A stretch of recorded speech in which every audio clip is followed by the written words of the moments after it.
Jharkhand state beverage corporation limited ने 30 नवंबर 2023 को गुड़गांव की company GDX facilities and management services limited को काली सूची में डाल दिया था। इसका कारण यह बताया गया था कि कंपनी ने गढ़वा, लातेहार और पलामू के कई दुकानों में जो सेल की राशि थी उसे अपने पास रख लिया और सरकारी खाते में जमा नहीं कराया।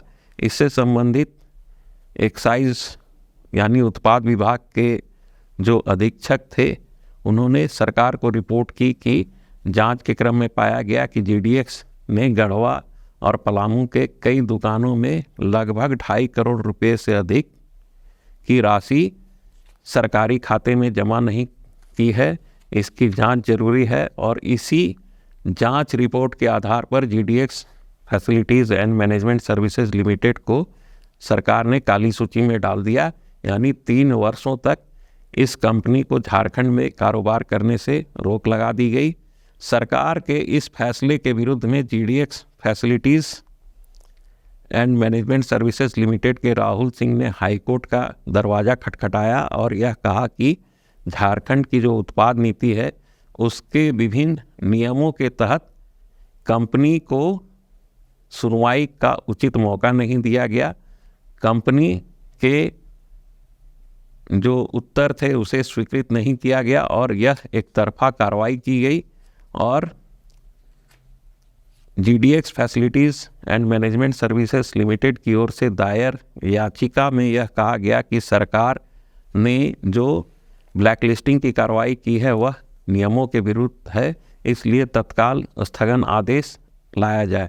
न्यायमूर्ति संजय मिश्रा और आनंदा सेन की खंडपीठ ने मामले की सुनवाई करते हुए दिसंबर माह में ही यह स्थगनादेश पारित कर दिया और कहा कि सरकार ने यह गलत किया है। अगली सुनवाई यानी फरवरी में होने वाली सुनवाई तक यह स्टे ऑर्डर प्रभावी रहेगा। इसके बाद अदालत ने जीडीएक्स फैसिलिटीज़ की ओर से दर्ज याचिका के बाबत सरकार के विभिन्न अधिकारियों यानी जेएसबीसीएल के एमडी, उत्पाद विभाग के सचिव और अन्य अधिकारियों को नोटिस जारी करने का निर्देश दिया।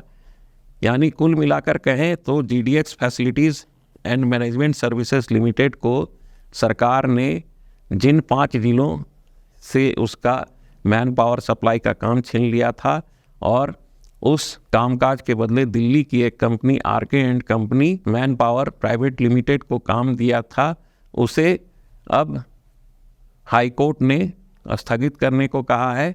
अब देखना है कि जेएसबीसीएल क्या कार्रवाई करती है।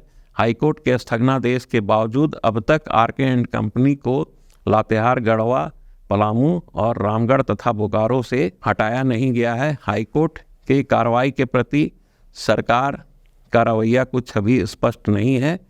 यह कहा जा रहा है कि जल्द ही इस दिशा में कोई कार्रवाई की जाएगी। सरकार जल्द अपना हलफनामा फरवरी के दूसरे सप्ताह में होने वाली सुनवाई के दौरान रखेगी। अब जीडीएक्स फैसिलिटीज़ हाईकोर्ट के आदेश के बाद भी सरकार की ओर से कार्रवाई नहीं होने पर चिंतित है, क्योंकि जीडीएक्स कंपनी का कहना है कि RK and company man power private limited को सरकार की तरफ से जबरन उनके द्वारा चलाए जा रहे 5 जिलों के शराब दुकानों की बंदोबस्ती और मैन पावर सप्लाई का काम दे दिया गया।